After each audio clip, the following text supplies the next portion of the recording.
मैं डॉक्टर दीप्ति श्रीवास्तव, सह आचार्य प्राणी शास्त्र, राजकीय डूंगर महाविद्यालय बीकानेर, आप सभी का कॉलेज शिक्षा विभाग द्वारा संचालित ज्ञानदूत कार्यक्रम में हार्दिक स्वागत करती हूँ।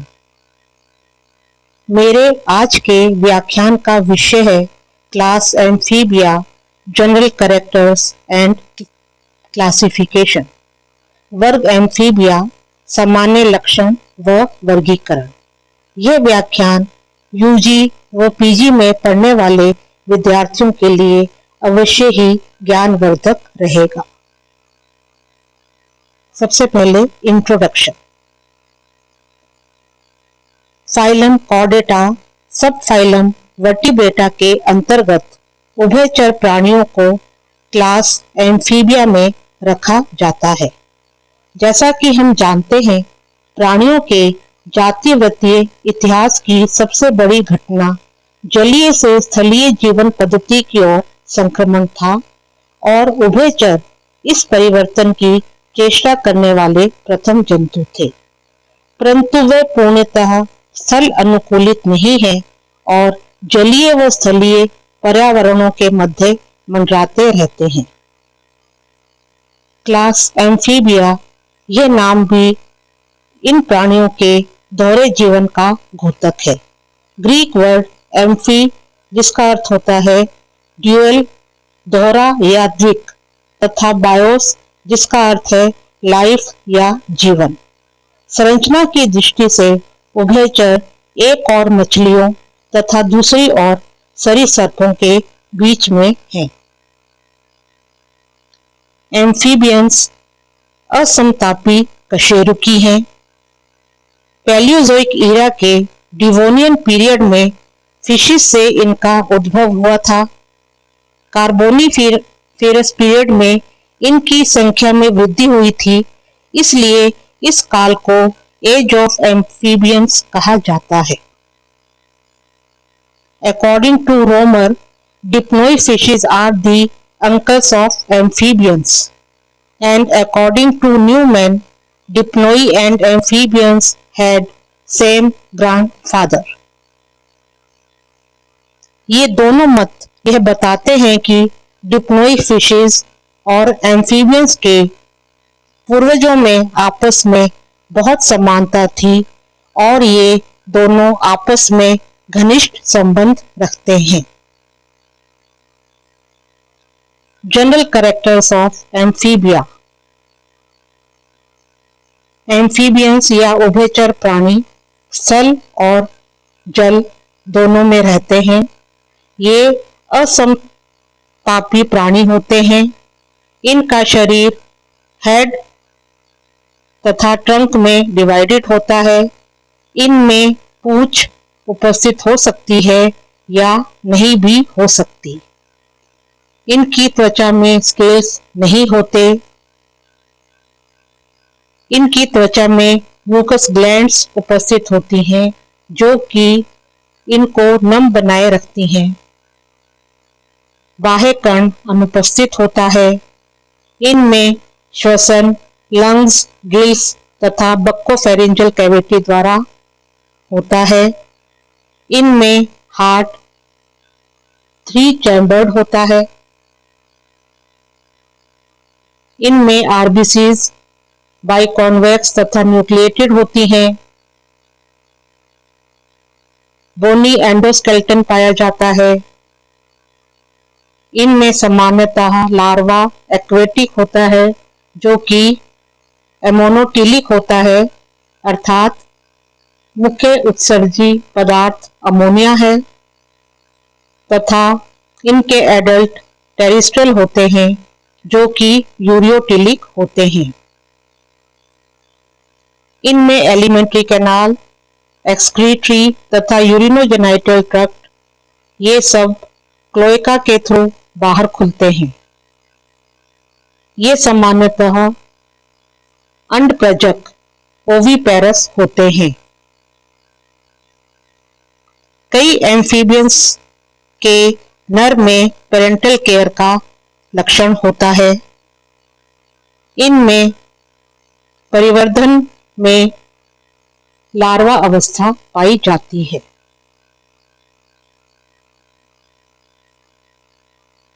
पृथ्वी पर 6000 से अधिक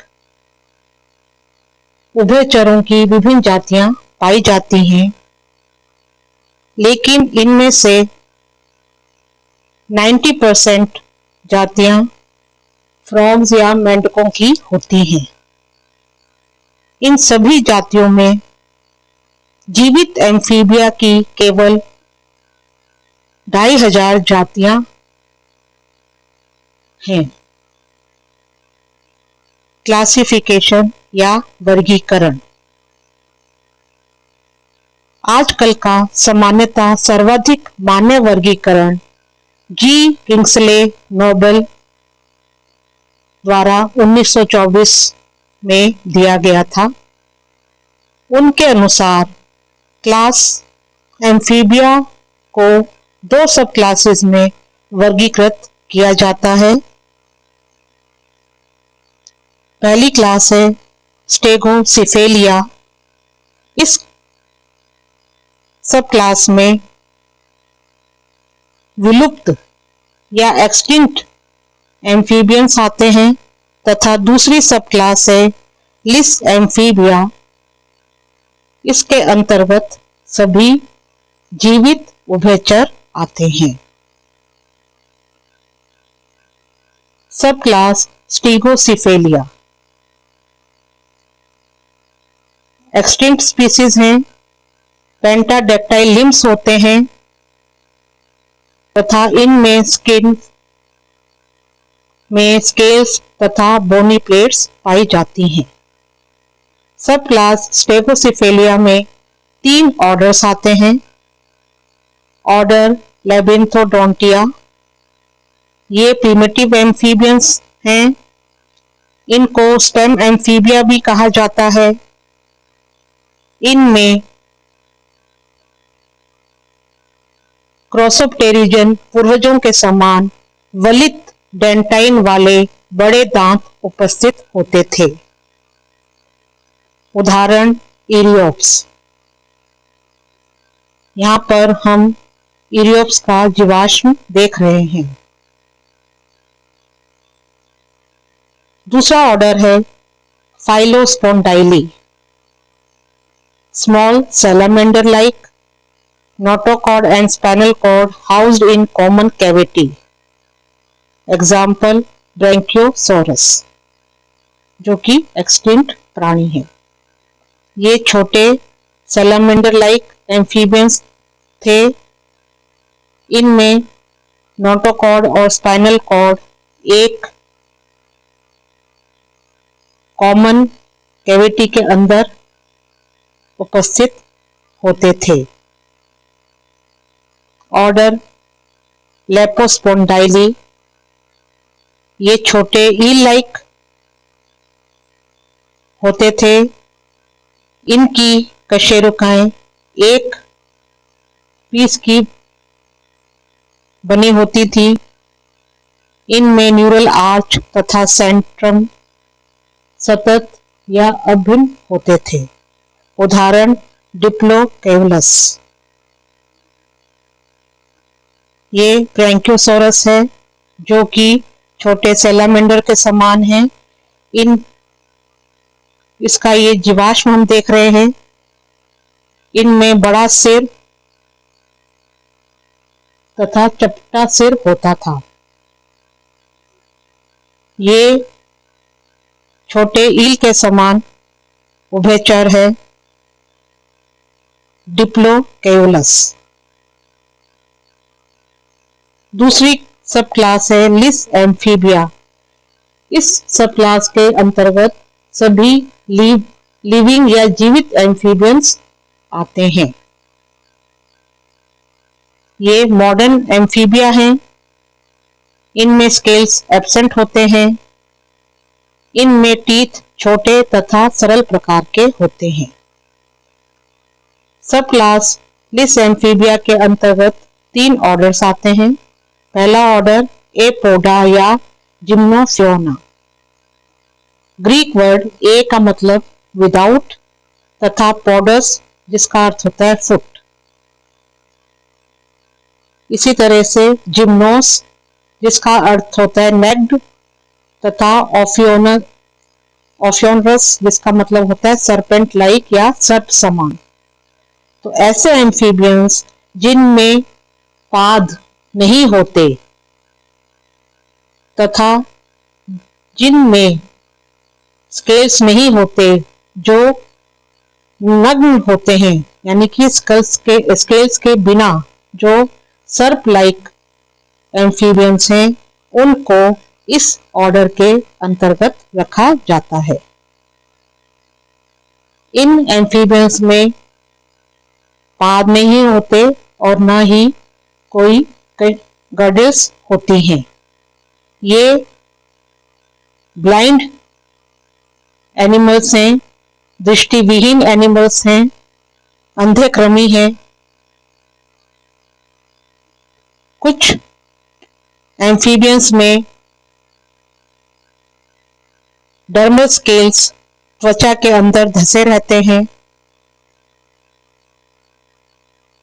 इन एनिमल्स को सामान्यतः सिसिलियंस कहा जाता है। उदाहरण इक्थियोफिस तथा यूरोटिफलस। यहाँ पर हमें इक्थियोफिस दिखाई दे रहा है, सर्प के समान एम्फीबियन है। ये ब्लाइंड कृमि, ब्लाइंड वर्म्स, अंधे कृमि कहलाते हैं, क्योंकि इनकी जो आंखें हैं वो त्वचा की एक झिल्ली द्वारा ढकी रहती हैं।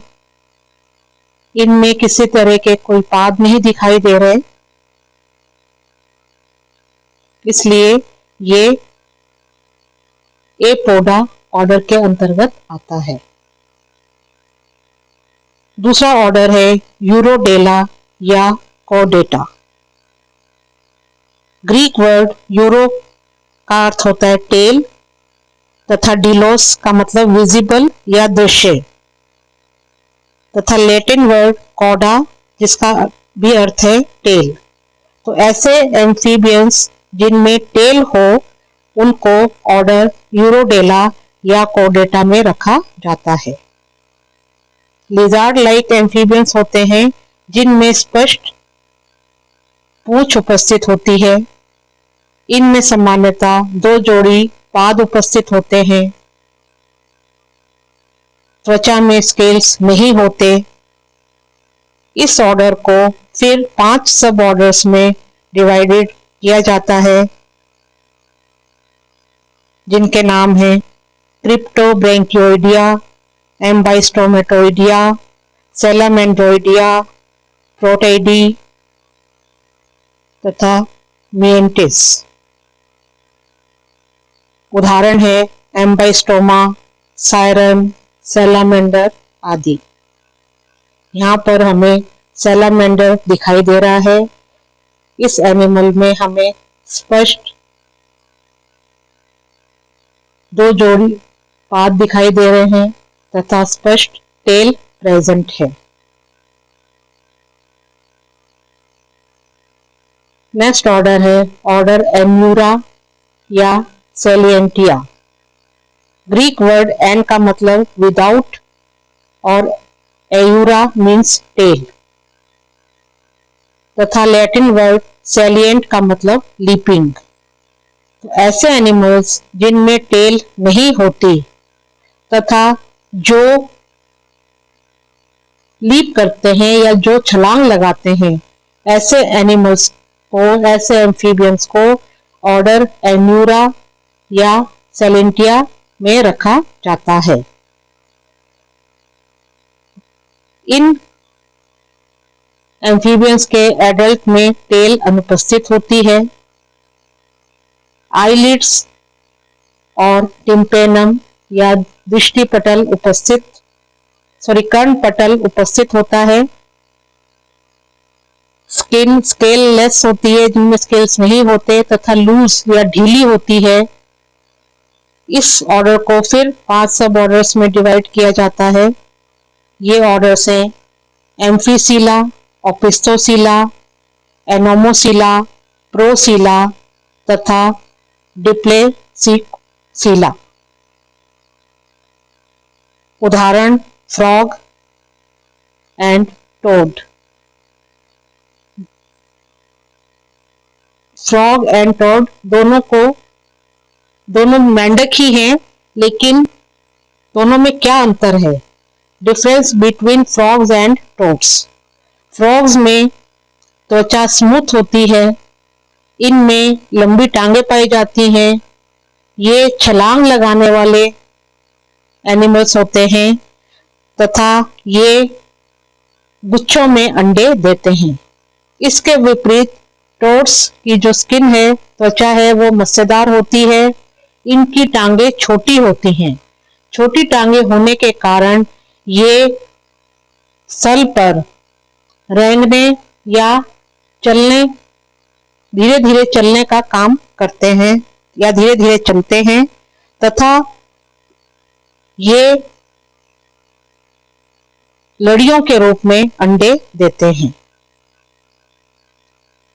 यहाँ पर हमें फ्रॉग दिखाई दे रहा है जिसकी त्वचा नम है और टांगे लंबी दिखाई दे रही है और ये इस तरीके से छलांग लगाते हैं। और यह टोड है जिसकी त्वचा हमें मस्सेदार दिखाई दे रही है और इनकी टांगे छोटी हैं, जिनकी सहायता से ये धरती पर रेंगते हैं या चलते हैं। तो आज हमने इस व्याख्यान में वर्ग एम्फीबिया के सामान्य लक्षण व उसके वर्गीकरण के बारे में जानकारी प्राप्त की। Thank you.